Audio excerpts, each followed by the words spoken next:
All right, let me start with something that's probably going to feel a little uncomfortable. You get a raise, not a fake one, not a pizza party raise, a real one, 5%. You feel good for about 12 minutes. You open the new paycheck, the number is bigger. You screenshot it. Maybe you even celebrate a little. And then 2 weeks later, it already feels normal. Your rent didn't freeze, groceries didn't freeze, gas definitely didn't freeze. And somehow, your lifestyle just expanded to match it.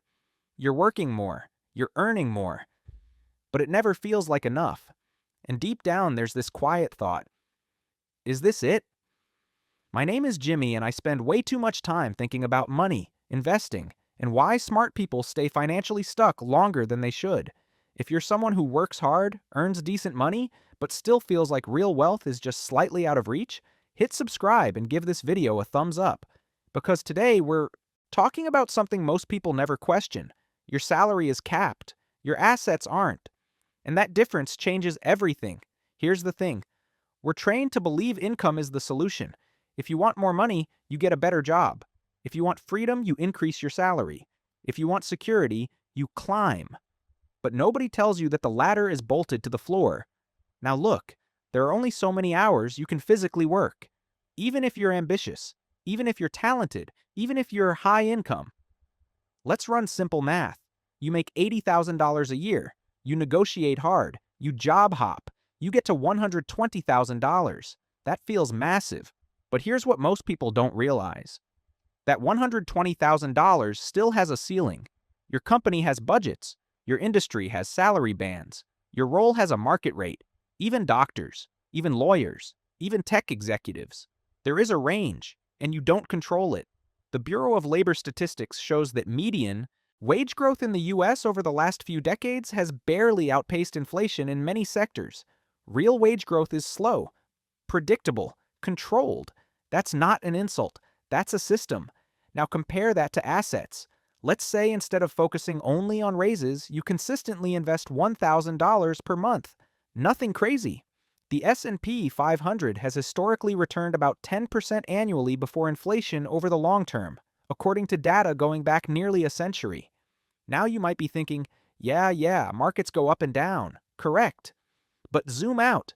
At $1,000 per month, 10% annually, over 30 years. You're looking at around $2 million. Not from genius stock picking, not from crypto moonshots, from consistency. Now here's where it gets interesting.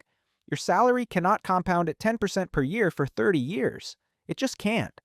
If your salary grows at 10% annually for 30 years, you'd go from $80,000 to over $1.3 million per year. That's not how labor markets work. But assets? Assets don't negotiate with HR. Assets don't have performance review caps. Assets scale. And this is where psychology kicks in. Because your brain loves salary. Salary feels safe, predictable, immediate. You work, you get paid, clear cause and effect. Assets feel abstract. You invest. Nothing happens. Maybe it drops. Maybe it crawls. It feels slow, painfully slow, which is exactly why most people overallocate their effort toward income and underallocate toward ownership. Here's what most people don't realize. You can be high income and still be financially fragile. During the pandemic, millions of high earners were laid off almost overnight. Six-figure earners, people who thought they were secure. If your paycheck stops and your lifestyle collapses within 60 days, that's not wealth. That's dependency. And dependency feels stable until it isn't. Now you might be thinking, okay, Jimmy, so I should just invest everything? No, this isn't anti-career. It's pro-leverage. Your salary is fuel. Your assets are the engine. Most people keep upgrading the fuel tank. Bigger income, bigger bonuses. But they never build the engine. Let me give you a simple example. Two people, both 25 years old, both earning $70,000. Person A focuses on maximizing income. They get aggressive, certifications, promotions, job hops. By 35, they're making $140,000. Impressive.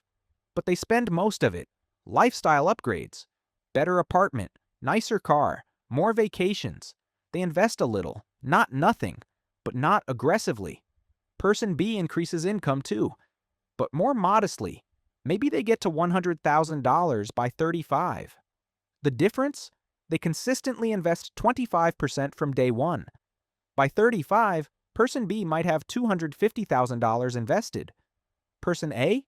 Maybe $60,000. Now fast forward another 20 years. Person B's portfolio compounds. At 8 to 10% annually, that $250,000 becomes $1 million plus without increasing contributions. That's the part nobody feels in year one. Compounding is invisible until it isn't. This is where it gets psychological. Humans are terrible at exponential thinking. There's a famous study from the Journal of Behavioral Decision Making showing that people consistently underestimate exponential growth patterns. We think linearly. If something grows slowly for years, we assume it will always grow slowly. But compounding isn't linear. It's boring. Then it's surprising. Then it's unstoppable. Your salary is linear. Your assets are exponential. That's the entire game. And here's another uncomfortable truth. High income makes you feel important. Assets make you free. Those are not the same thing. Your identity gets wrapped up in your job title. I'm a senior manager. I'm a partner. I'm a director.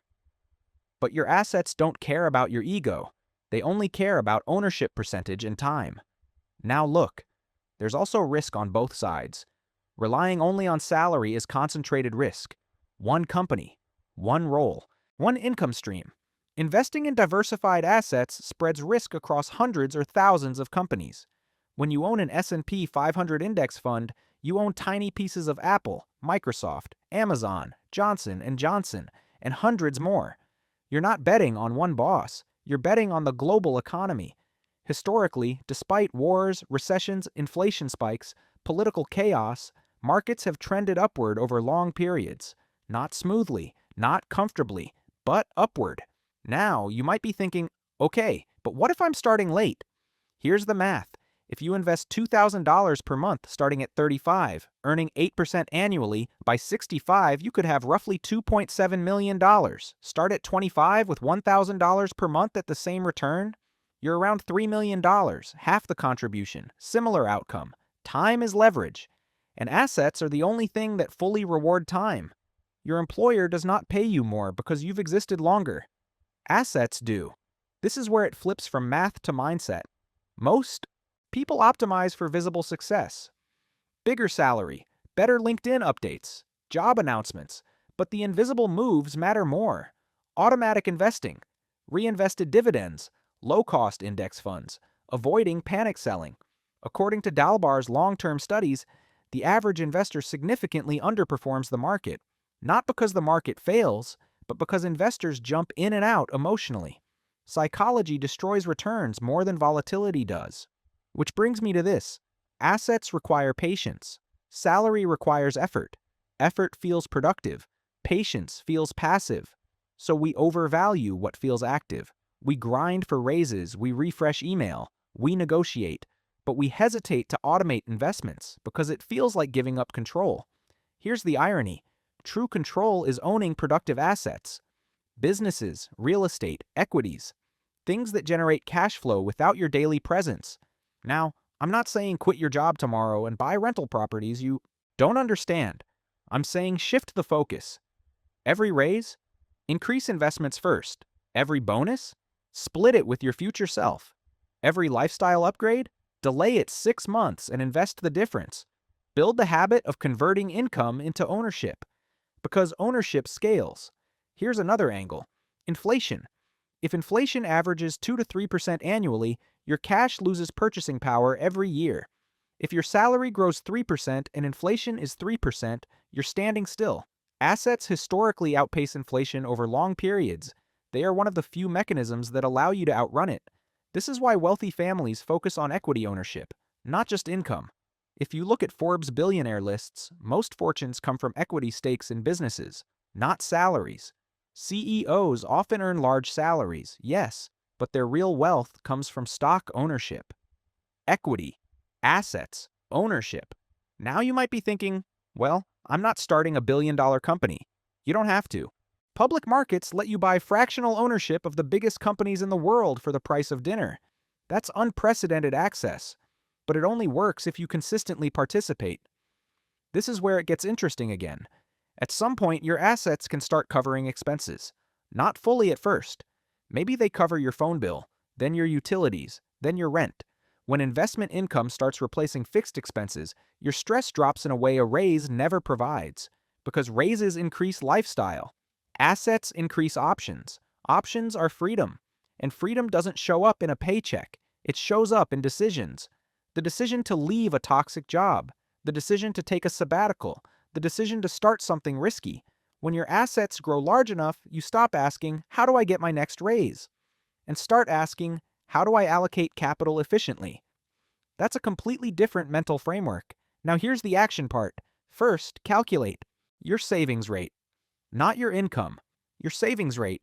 If you earn $100,000 and invest $20,000 per year, that's 20%. Research from financial independence communities consistently shows that savings rate matters more than income level in determining time to financial freedom. Second, automate everything. Remove willpower. Set up automatic transfers to low-cost diversified index funds. Third, avoid lifestyle inflation. Every time income rises, freeze spending for a year. Redirect the increase into assets. Fourth, think in ownership percentage. Instead of saying, I make $120,000, start saying, I own $300,000 in productive assets. Shift identity, because behavior follows identity. If you see yourself as an owner, you make different decisions than if you see yourself purely as an employee. And finally, zoom out. This is not about getting rich next year. This is about building a system where your money works harder than you do. Your salary will likely plateau at some point. That's not pessimism. That's math. But your assets? If nurtured consistently, diversified intelligently, and left alone long enough, they don't have a predefined ceiling. They scale with markets, with innovation, with global growth. Your salary is capped. Your assets aren't. And once you truly understand that, not emotionally, but structurally, you stop obsessing over the next raise and start obsessing over the next investment. That shift alone can change your financial trajectory more than any promotion ever will. So build skills, negotiate, increase income, but never confuse income with wealth. Income is what you earn. Assets are what you own. And ownership, over time, is what sets you free. I'll see you in the next one.